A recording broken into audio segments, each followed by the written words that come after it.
আমি সৌদি আরবে আসার পরে কী বিপদের সম্মুখীন হয়েছি শুধুমাত্র কাজ শিখে না আসার কারণে, শুধুমাত্র কোনো একটা স্কিল শিখে না আসার কারণে আমি কী বিপদের সম্মুখীন হয়েছি এগুলো আজকে আমাদের কাছে শেয়ার করবো। আসসালামু আলাইকুম, সবাই কেমন আছেন? আশা করি আল্লাহর রহমতে অনেক ভালো আছে। তো আমি সৌদি আরবে আসার পরে কী বিপদের সম্মুখীন হয়েছি শুধুমাত্র কাজ শিখে না আসার কারণে, শুধুমাত্র কোনো একটা স্কিল শিখে না আসার কারণে আমি কী বিপদের সম্মুখীন হয়েছি এগুলো আজকে আমাদের কাছে শেয়ার করবো। আমি প্রথমত যতটুকু পড়াশোনা করছি, আমি পড়াশোনা শেষ করার পরে আমি আর সময় পাইছি না, খুবই তাড়াতাড়ি কোনো একটা কারণবশত আমার তাড়াতাড়ি বিদেশে আসা পড়া লাগছে।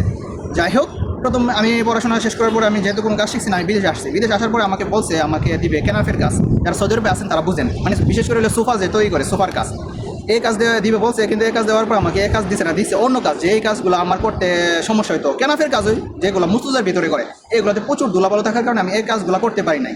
ওইখান থেকে আসা পড়ছি। আসার পরে আপনারা বিশ্বাস করেন আর না করেন, আমার ফেসবুক লিস্টে যতগুলো ফ্রেন্ড সার্কেল আছে যারা সৌদি আরব আছে, যারা আমার পরিচিত, নিম্নে 30 থেকে 40 জনের কাছে আমি মেসেজ দিচ্ছি যে ভাই আমার একটা কাজ দিয়ে, আমার একটা কাজ দিয়ে। ঠিক আছে, সমস্যা না, কাজের ব্যবস্থা হইব, তবে তুমি কোনো কাজ কাম পারো নি। আমি বলছি আমি তো পড়াশোনা শেষ করার পরে কোনো কাজ কাম শিখতে পারি নাই, শুধু আমি আশা করছি বিদেশ।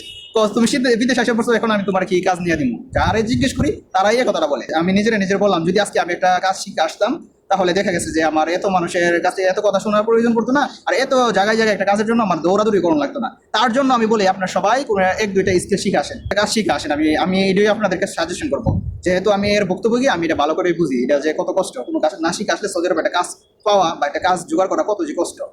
তো যখন আমার কোনো কাজ কাম হয় না, তখন আমি অনেক কষ্টের মধ্যে দিনকাল যাইতেছে। প্রায় 15-20 দিন বসে রয়েছি, কোনো কাজ কাম নাই, কোনো কাজ কামে যাইতে পারি না।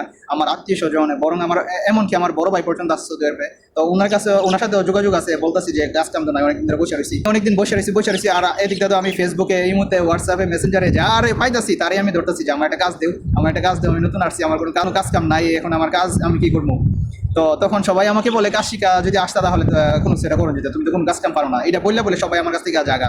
অনেকে তো কাজও দিতে পারে না, কারণ কাজ নাই। কাজ সৌদি আরবে কাজের সংকট আছিল তখন করোনার পরে আর কি। মানে আমার বড় ভাই এক ফ্রেন্ড হই, হে একবার লোকের কাজে ঢুকাই দেয় টাকার বিনিময়ে আর কি, যেটা বলে দালাল।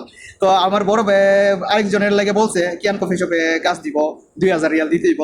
তো আমার ভাই বলছে যে আরেকজনের যাওয়ার দরকার নাই, আমার বাইরে পাঠা দিব, তোর কত টাকা দেওয়া লাগবে তুই দেখো। তখন কইছে তোর ভাই নাই, কোনো কিছু নাই, 2000 টাকা দিতে হইব। আমি সব জানি না, 2000 টাকা দিতে হইব, দিলে 80,000 টাকা দিবি, কালকে তোর কাজ দিয়ে দেন। তখন আমার বাধ্য হয়ে, যেহেতু আমি কোনো কাজ কাম পারি না, এখন আমার জানি না ওই নিতেছে যে কোনো কাজ কাম পারে না, নতুন আমেল মানে নতুন ওয়ার্কার, কোনো কাজ কাম জানে না, সৌদের পারছে, বাসাও জানে না, কোনো কাজ কামও জানে না। তখন রাজি হয়েছে দালালে 2000 রিয়াল আমার কাছে ঢুকাই দিব। পরে আমি 2000 টাকা দিছি, দেওয়ার পরে এরপরে আমার আইনা কাজে দিছে। তো আমি আপনাদেরকে, আমি ছোটো মানুষ হিসাবে আমি যতটুকু আমার নলেজ আছে, যতটুকু আমার জ্ঞান আছে, যতটুকু আমি সৌদি আরবে আসার পরে আমি রিয়েলাইজ করতে পারছি, অতটুকুর থেকেও আমি আপনাদেরকে বলতেছি, সৌদি আরবে আসার আগে অন্তত 1-2টা কাজ শিখে আসবেন। সৌদি আরব না শুধু ভাই, শুধু সৌদি আরব না, মিডল ইস্টে যে কোনো একটা কান্ট্রিতে আসার আগে অন্তত 1-2টা কাজ শিখে আসবেন। হতে পারে কফি শপের কাজ, হতে পারে রেস্টুরেন্টের কাজ, হতে পারে কারেন্টের কাজ, পারে রাজমিস্ত্রির কাজ, হতে পারে প্রিন্টিংয়ের কাজ। এই কয়েকটা কাজ যদি শিখে আসতে পারেন আপনারা, আমি মনে করি আমার মতন আর কষ্ট করতে হবে না। তো এটাই আমার অভিজ্ঞতা, কাজের অভিজ্ঞতা আপনাদের কাছে শেয়ার করলাম, কি একটা কষ্ট করতে হইলো নতুন কাজ না শিখা আসার কারণে। তো সবাই ভালো থাকবেন, দোয়া করবেন। আসসালামু আলাইকুম।